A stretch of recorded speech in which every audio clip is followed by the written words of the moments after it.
licha ya mambo yote, cha muhimu ni kujua neno lako na kufuata mienendo yako Mungu. Maana hiyo ndio baraka kubwa katika maisha yetu.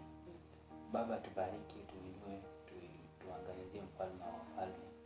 Maana wewe ni Mungu wetu mfalme. Naombea wazazi Baba, umewapenda, umewajali Bwana, wakati huu mwingine wamekuwa kufanyia kazi. Katika kazi yako hiyo ukichoka, hata ukiwa nyumbani bado wanatafuta uso wako. Mungu, uliwapigania wakati huo walipokuwa wakifanya shughuli zile. Walienenda wakihubiri neno lako, wakikomboa watu, wakirejesha watu katika njia zako. Baba, familia nyingi zilipona kwa sababu ile ujumbe ambao ulitia ndani yao Mungu. Na wewe Mungu ambaye Daudi amesema kwamba tangu nilipokuwa mdogo sasa nimekuwa mtu mkubwa, sijaiona mwenye haki ambaye Mungu amemwacha. Mungu, natumai kwamba hata katika hii kipindi na hii nafasi nyingine ambao katika uzeeni wao Bwana, wacha hilo neno liwe katika moyo wao kwamba Baba hujawaacha. Jinsi wanavyokaa, jinsi wanapokula, jinsi wanavyoishi Bwana, wewe Mungu ndiye unayefanya.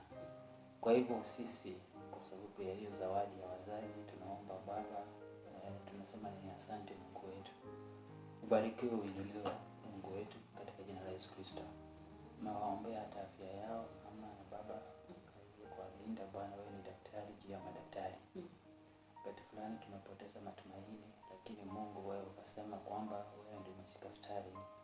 Kwa hivyo Mungu umezidi kuwapatia afya njema, na hata hiyo afya njema bado tunaomba wakati kama huu ukaweze kuwapatia katika jina la Yesu Kristo. Uponyaji ni sehemu yenu katika jina la Yesu Kristo. Baba akawainue, Baba akawabariki, akawaimarishe katika njia zake katika jina la Yesu Kristo.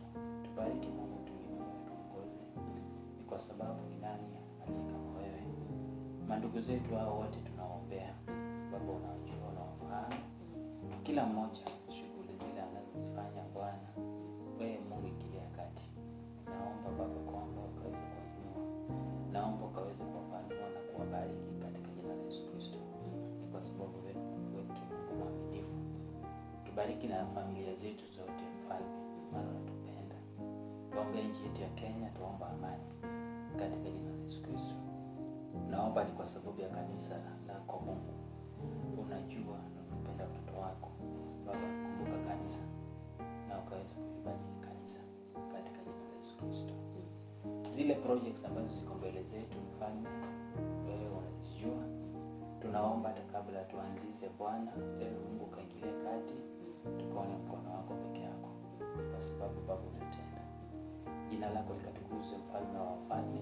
Lala usiku wa leo uwe nasi hadi kesho asubuhi Bwana, tutainua na kulibariki jina lako tena, kusema kwamba wewe ni Ebeneza.